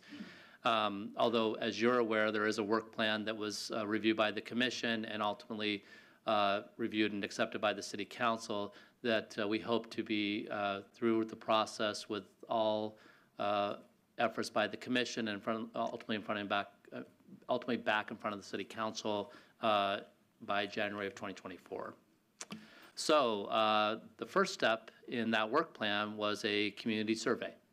And the Commission had asked for the opportunity to help in developing and drafting potential questions for that. So in your packet, I put together a memo and I gave you some examples of questions. By no means are these the questions that could be asked or should be asked. You may have entirely different thoughts. I was just trying to engender conversation, some of them drawing from your own conversations around this when you were going through your considerations around the development of a recommendation to City Council. So the memo identifies 7 different potential questions. If you have participated in a community survey, you have probably appreciated brevity. So staff would recommend that there be somewhere in the range of, say, 5 or 6 questions max. Again, if you have done that, you know that if they get longer than that, you might start to lose interest or have unwillingness to complete the survey because you have other things to do. So while we're not certainly placing on parameters on the conversation this evening, you can put out as many as possible. Ultimately, the goal would be somewhere in that 5 to 6 questions that we hope that would be brief enough that the community would be interested in responding to, but be detailed enough that we would get back the information, some of the information we're hoping to get back from the community that will help you and ultimately the council. This is not a statistical survey. Just want to make that clear. This is a qualitative. We're not measuring results. This is not statistical. This is going to be more qualitative, and the information that we glean from this will be utilized to inform you and then ultimately the City Council. We have we will utilize SurveyMonkey, which is a fairly common survey software that gives us a lot of flexibility on how we ask questions. It also has a great reporting function that we can report back the results both on a total basis and a per question basis. So there'll be a lot of detailed information we can share with you once the survey's done. So with that, I'm happy to answer any questions. Example questions are in front of you, and look forward to hearing your thoughts. Thank you. Yeah, please. Have we thought about doing like a multiple choice kind of thing, like yes, no, other on some of these questions? And then maybe perhaps like a question other than a storage facility based on the land use designation, like put some like options that folks would like to see in that designated location versus having another, like a warehouse or however, how, you know, just like whatever is like zoned for that, but have like a multiple choice. I think multiple choices are easier for folks to kind of go through based on some surveys I've done before, but it's just, it's just easier for folks to kind of choose than to maybe write it out. I don't know. No, it's great feedback. I think as long as they're simple to answer, Exactly. then they work. It's when you have a 3-paragraph and then you expect someone to answer. That's when. So definitely agree with you that we could do multiple choice. And we also, in fact, the chair and I were chatting yesterday about the land use orientation. I think as long as we keep the questions simple in nature, because well, you guys are experts in land use, or you're becoming experts in land use because of your volunteer participation on the Planning Commission. Most members of the community are not, so we just need to make sure we're not asking questions that may not be what folks are used to in terms of responding to. So that's on us as staff, but any thoughts or ideas you have on that kind of questions, we'd love to hear it. It might be helpful actually to think about what it is that we're like supposed to be doing now. This is a response from staff from our request to want to participate in the crafting of the questions. So I think it might be helpful for us as a body to identify what are the types of priorities, the types of questions that we're interested in seeing before us. I think the example that you gave us, Kevin, are your first pass at a draft of what could be. Sure. But this is an attempt without having real information from us as to what the survey should do. And so maybe it would be helpful for us, since this was a request from the commission to be a part of this process, for us to define that framework for ourselves. Think about what are the priorities that we want outlined in the survey, what are the types of questions. I think your comment about the style, the format that should be used is a great one. And so maybe those are the three things that we can concentrate on, and then we can then propose these to Kevin and then go from there maybe. That's a great point, Chairperson. But the quick question I had, I think these sample questions are a really good start. The forced ranking system, although for qualitative studies, probably not the best one, so I like the mixed approach that Chairperson Jacqueline has mentioned. But the question I have also is, how are residents going to be prompted? Okay, because that is the most important part. If you're unprompted and you're simply posed with these questions, people are going to go either with the letter of the day or just pick whatever. Right. So my question is, what's the narrative behind that we'll be utilizing to prompt folks for the purpose behind these questions? Right, and we haven't written that narrative yet, but it will be short, hopefully detailed enough that people understand why we're asking these questions, what's the purpose behind the survey. I was sharing with the chair yesterday, we did about roughly 2 years ago, we did a survey for public arts and murals, and we did the same thing. We had an opening narrative where we explained why are we doing this and what we're seeking, and then we asked the questions, and on that particular survey we got 174 people to respond. So it was and again, it was not statistical, it was qualitative. But I think, yes, having that lead in, if you will, to help folks understand why they're being asked these questions, how their responses will be used. And in that instance, we share that it'll be presented to the Public Arts Commission in that situation, and then ultimately to City Council. And then the same, we would let folks know that it's going to come to you as a Planning Commission and ultimately City Council. But great point. Thanks, Kevin. And I think that's to your point too, sir, with respect to how we want to craft perhaps adding to that prompt, because I think in doing that, it eliminates the need to get to a consensus as to what the exact question should be. I think if the narrative is such that, to your point, Kevin, with brevity, it's prompted well, you can incorporate a lot of the things that we're discussing, and then the questions, even using these as an example, might just do the trick for us. Just my thought. I have some thoughts. I can actually get started on what this background information should consist of. The reason that this was a recommendation to City Council and ultimately approved by City Council is because we are interested in maximizing this land use zoning for job creation. And so I think that is very important for the community to offhand hear that from us. This is why we are endeavoring in this. This is why we want to hear feedback. We want to know exactly what types of policy decisions we should be making in order to maximize this land use. And so that, to me, I think how we do that, I don't have a written draft, but I think ultimately if we just stuck to that and say, this is why we're doing it, and this is why it's important for you to give us feedback, and keep that in a few sentences, I think it might be a good way to start. I agree. One question I have, you talked about the Arts Commission. How is this being disseminated? Like, how are folks getting this information? Is it through email? Is it through our website? Like, how are folks, what are we doing to outreach and to get our residents involved in participating? So how we did it last time, and I think we followed a similar tactic, is we utilized social media. We had it also available on our website. We have kind of an interested parties email list, if you will, and we notified that. We also reached out to HOAs, particularly those HOAs that we have contact information for. And so we tried to get it across the board, if you will.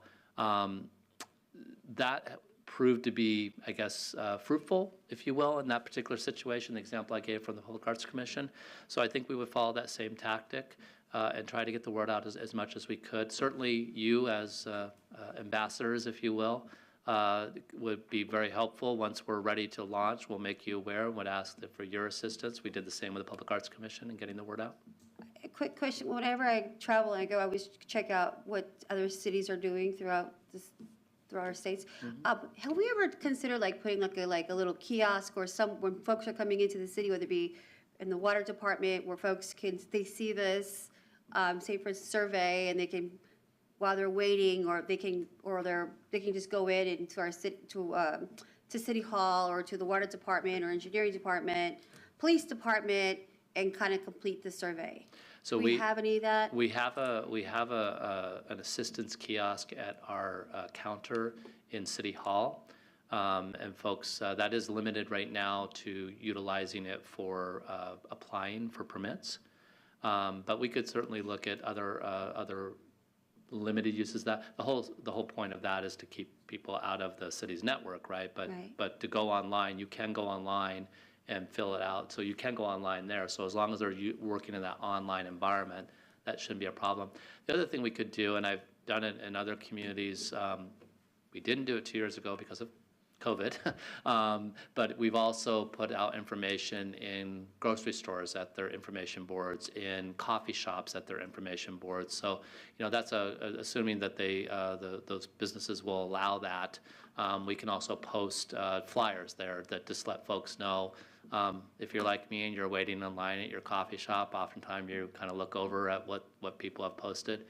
So that's another avenue, and certainly it's a lot easier than it was 2 years ago in the midst of COVID. So we could also use that as an avenue. Yeah, I was just wondering, how do you capture that data when you see it at these, like, how do you capture, if you see it, you're in the coffee shop, and you see a flyer, like, how do you get them to fill it out or turn it in or capture that information? And one of the things that we do utilize more frequently in a lot of our notices now is the QR code. So someone would be with their smartphone would have a quick way, if they said, I want to go do that, they could literally snap the picture and be directed immediately to the survey site, and then take it right there while they're waiting for their coffee, theoretically, right? Another great place would be the senior center. Yes, all the city facilities we would put it in as well. So I think again, I don't like drawing comparisons. 2 years ago it was a little bit different environment, but there's other places we can physically post notice of the survey opportunity. So all those things I think are very good points, and again, we're in a much different environment where we have more access to other places than we did a couple years ago. Thank you. So it sounds like a request, as you come back with the draft, maybe also bring out a outreach strategy outline, because that it seems to be what is being asked, is how are we going to get this out to the public? So if you could just put that on a bullet point. Well, so here's my question for you. We're on a timeline here. We committed to a work plan. You guys gave it a thumbs up, and the city council signed off on it. So the longer we go through this, which we can, but it's going to have an impact in terms of the expectation of getting everything done in a timely fashion. So what I was hoping for is that there would be some conversation tonight. I would be happy once we are completed this evening and had the opportunity to go back and make revisions, to send it out to the commission for your review. But what I was hoping is that any feedback you might have could be done via direct email, not reply all, but that if you had individual feedback, you could give it so we could stay on this timeline, because we are hoping to get the survey out this month, if possible, to stay on that work plan timeline. So I don't know how the commission feels about that approach, and that would include the narrative. I could certainly include a write-up about summarizing what we've talked about in terms of getting the word out strategy, if you will. But I think to stay on task and on timeline with the work plan that everyone has kind of agreed to, I would hope the commission would be open to that, and that this evening, if you have good thoughts and feedback for what the questions should be, that would now would be the time to hear that. Yep. So I think the one thing that, I guess, the narrative, this, why we're asking the question, right, is very important. I think, and I don't know how we do this in a short, this is a very complicated kind of thing. We've talked about this for, a couple of years at least. Yeah. I don't think the residents understand,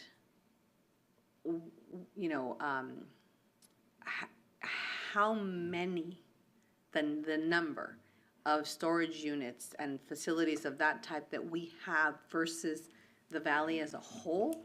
So somehow we need for them to understand that we're not just saying no to a particular kind of business because, I don't know, whatever, we want to do it. We're doing it because we think that there is a better land use, and I love the idea of being able to give them options of other types of land use that can be used versus these. And why our concern is so big is because we have significantly more of these types of facilities in our city limits than the whole valley combined. And I think that somehow in the synopsis that needs to be made clear. And I don't know how, but. Well, we do have, and that's a really good point, Vice Chair. I think that we do have that information that we shared with you and shared with council as we went through the discussion and then ultimately the council action of the volume of approvals and volumes of applications that are in process compared to other surveys. Nicholas Coutron, our planning technician, did an outstanding job of pulling that all together and sharing that with you. And so we do have that information we can share. And I agree with you. It's important that folks who don't think about this, who don't necessarily maybe understand the implications of this type of land use versus having other land uses that may be more employment generating. So I think the challenge and the opportunity is to try to collapse that into a succinct narrative and to lend weight to why this is important and why they should take a minute out of their very busy lives to fill out this survey, because they have a lot going on. And if this is something that if the lead in is good, so to speak, they'll read the story, right? So we've got to have a good lead in. I think we might have some folks that want to do public comment. So is there anyone that would like to speak on this? No? No? It was just a suggestion for me to open it up in case there was somebody. Okay, we can continue then with deliberation. Quick question, if I may, too, Kevin. So with respect to sharing some of the stats, as Gloria pointed out, which I think is very important for residents to understand, statistically, where do we stand with self-storage units, number one. Secondly, what is there to say with regard to planning commissioners, Madam Attorney, with respect to taking a preemptive strike, announcing that this survey is coming, and these are the reasons behind it, and that you should complete the survey. This way, we could be utilized as a platform to send that message out even beforehand, that this survey is coming, this is some more information about it, we'd like to hear from you, and here's an opportunity. What's the legality behind that, if anything? I think the best way forward is to have staff prepare the narrative and to come up with a preliminary plan, and then I can work with staff to make sure that the way that plan is distributed to the public is in compliance with the Brown Act. And I think maybe just to go into a little bit further in the question, I think once, and the Assistant City Attorney can correct me if I'm wrong, once the survey is out, I think commissioners certainly can make their neighbors and their friends aware about the survey opportunity. It's always a fine line, and I think we're talking in the social media world, but certainly, if you're at a picnic or something like that, hey, the city has a survey going on, why don't you take a look at it? I believe unless that's acceptable. Right, so you have the survey and then you have like the potential future action of the city council. So I just want to make sure that when the planning commission is on social media posting about this particular topic, that everything is tethered to the narrative and the survey that staff put together. Copy that. So nothing beforehand. In other words, not promoting that the survey is coming?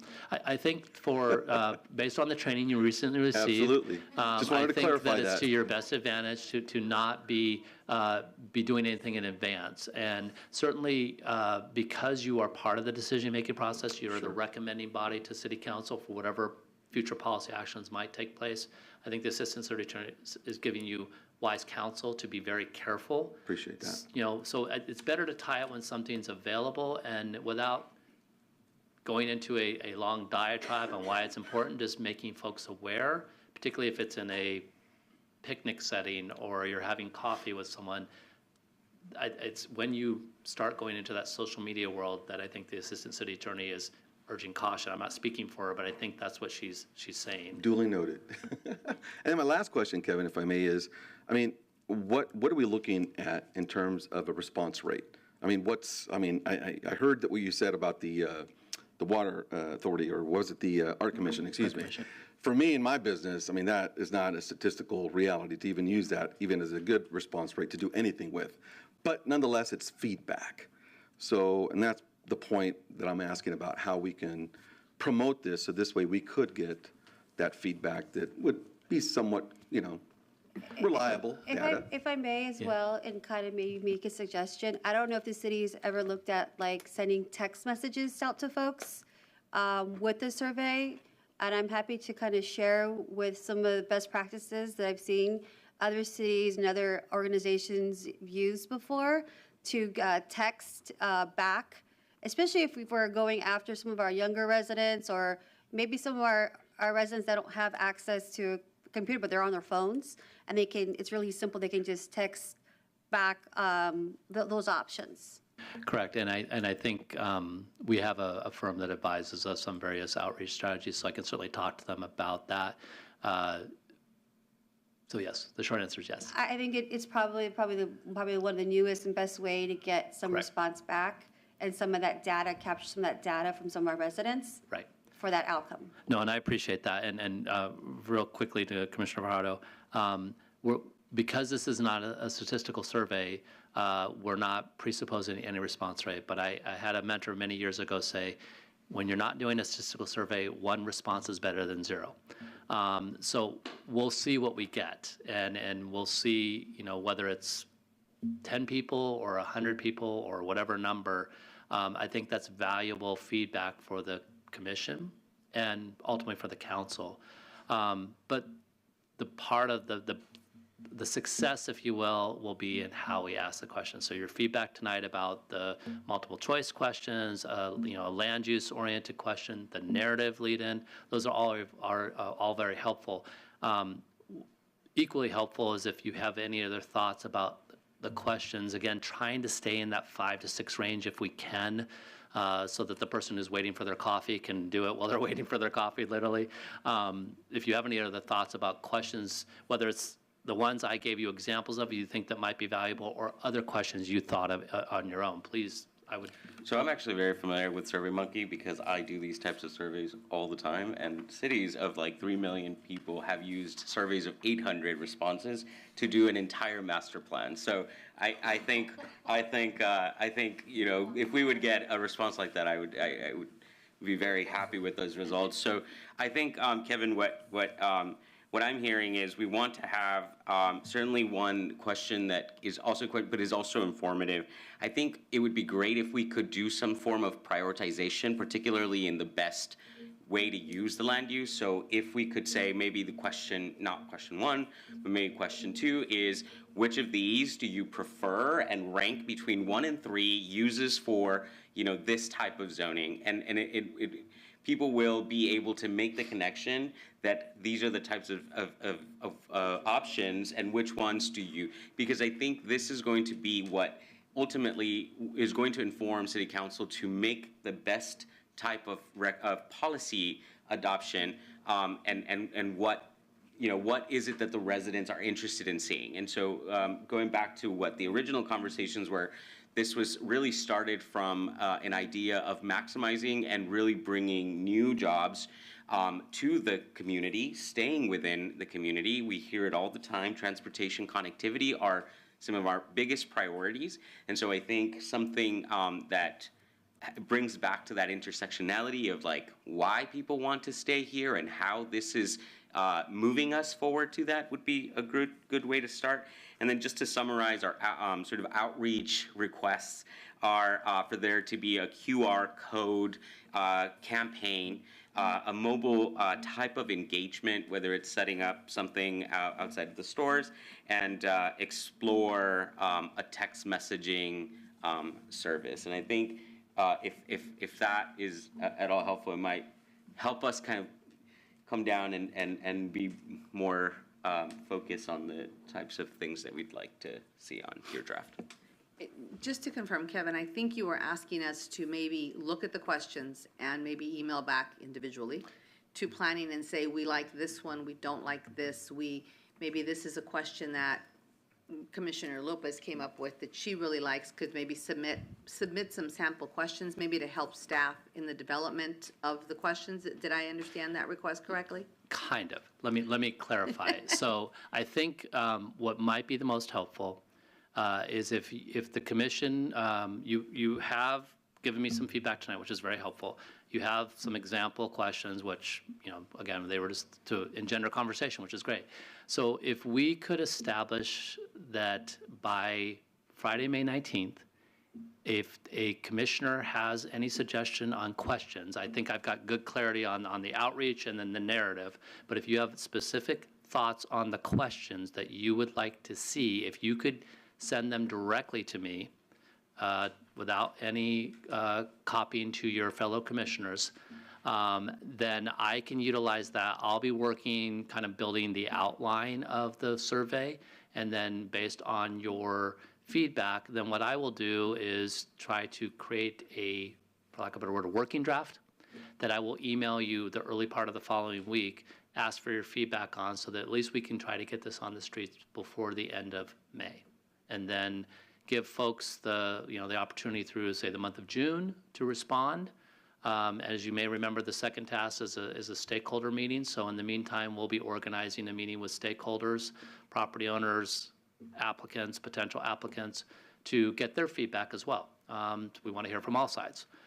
So we can do that as well during the month of May, but then we'll have it, the survey, so to speak, on the streets by the end of this month. Does that sound reasonable?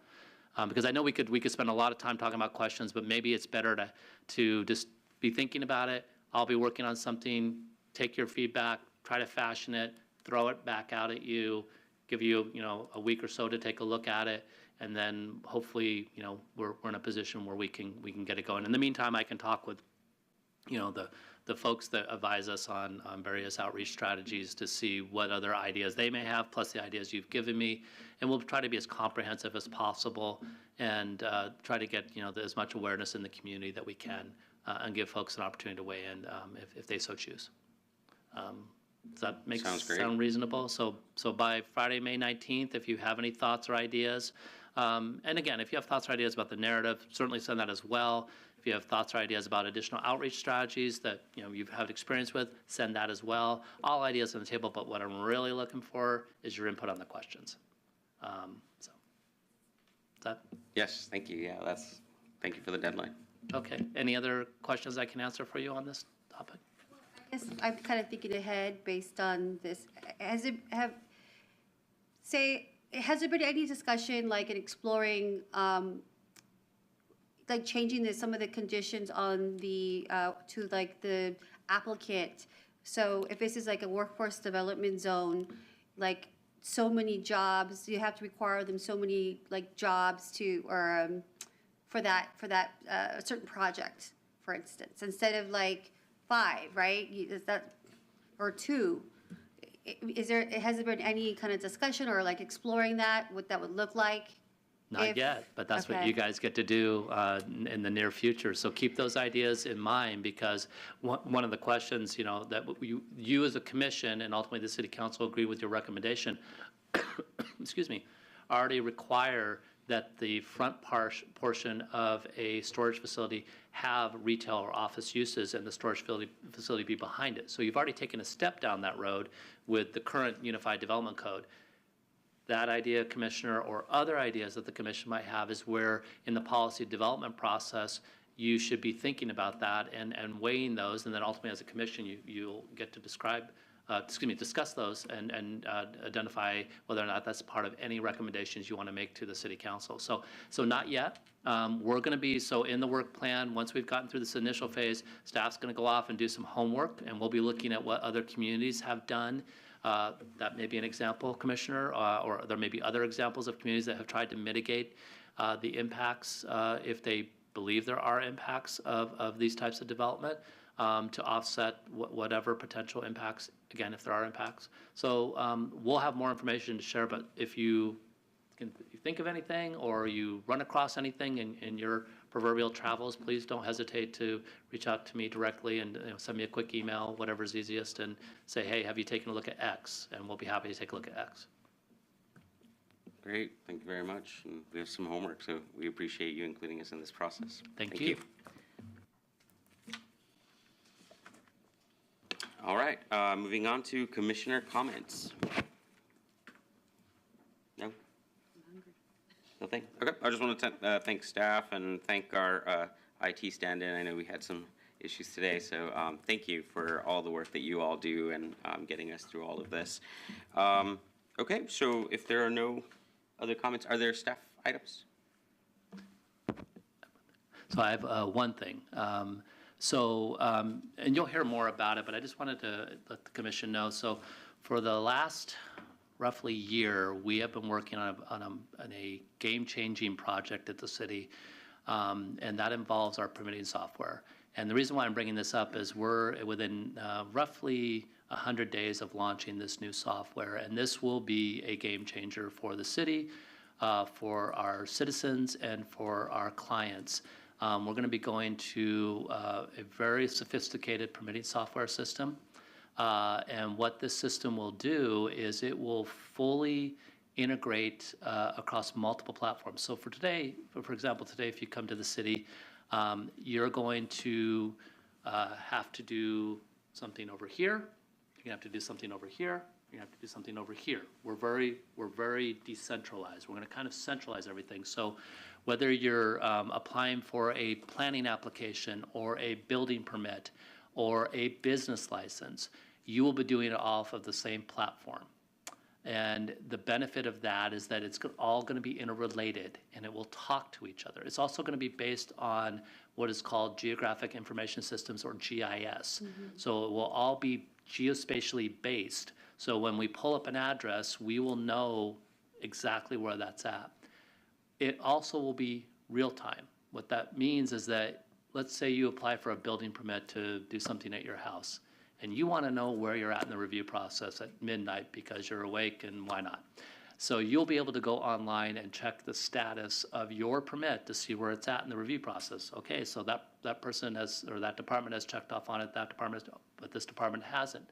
So you'll be able to do that. You'll be able to interact directly through that. So you'll never have to come in to City Hall if you don't want to. You'll never have to pick up a phone. There will be an electronic messaging system. When you make an inspection request, today you make an inspection request, we have to either pull it down from the phone or we have to take off an email. In the future, when you put in your inspection request, it's going to automatically go in the system and it's going to populate the inspection so that you'll know when your inspection is scheduled. So the reason why I bring this to your attention is it's been a very laborious process. The planning team, the building team, the code enforcement team, the fire team, the finance team, the engineering team, everybody has been involved in this. It's been monumental, and it's going to be a game changer for the city. Many communities in the Coachella Valley are adopting these systems, and a lot of them are adopting the same system, bluntly. It's also being done throughout the United States. But it is going to be a game changer. It's going to make our work much more efficient, and I would say just much more seamless. So I just want to share that with you. If you see some tired faces around City Hall over the next 100 days or so, it's because we're going to be doing the proverbial racing to the finish line. But once this is launched, so this is my 4th time going through it in a city, and I tell everyone the first 90 days you're going to hate it, and then the 91st day you're going to love it. Because it is going to be that much of a game changer. So I just wanted to share that with the commission so you know what's kind of going on behind the scenes, because this is a big deal. And it's going to be something that will change how we do our business and will make I think, improve the customer experience 100-fold. So I just wanted to share that with you. Will over-the-counter and those type of interactions still be available for those who Yes are and not no. able to do that? Yes, we are Because really, as yeah. someone who does a lot of this, yes, it's nice and easy to track things. Yes. Sometimes the updates are very vague and you don't know what kind of corrections or things that people are looking for. Yeah. And sometimes it's just better to go talk to someone face to face when it comes to these types of things, because you could be waiting for a week plus in other communities for something that you could have gotten in a 5-minute conversation over the counter, a week before. Right. We will still obviously be available to serve our customers at the counter. That won't go away. We will be pushing folks to do online submittals because the only way this system works is if it's done online. And so those folks that come in to do hard copy submittals, we will be working with them to get them into the online platform. We will still be available to answer phone calls. We will still be available to meet folks at the counter. None of that will change, but for those who desire the efficiency of doing everything online, who want the efficiency of being able to check status, who, for example, right now, when you apply for a planning application, you have to submit first, then we have to process an invoice, and then you have to pay that invoice, and you can't, until you pay that invoice, we can't start processing your permit, and that can be a week. And it's just because of the way our systems are. In the future, on this system, you'll apply and pay at the same time, and we can get the ball rolling. But yes, we will certainly, the City of Indio is very committed to customer service, and that won't change, and we will continue to be available. But I think it's going to enhance our customer service offerings in a way we've never had the chance to do before. We do have a system, an online submittal system that we built at the outset of COVID, bluntly. Our IT department did a miracle job in less than a week. But that system has a lot of limitations, and so this will replace that, and I think be more interactive. But certainly so, and and emails, phone calls, face-to-face encounters will continue. Absolutely. Great, glad to hear it. Anything else? No? All right, great. So we'll go ahead and adjourn until our next planning meeting. Thank you, everyone.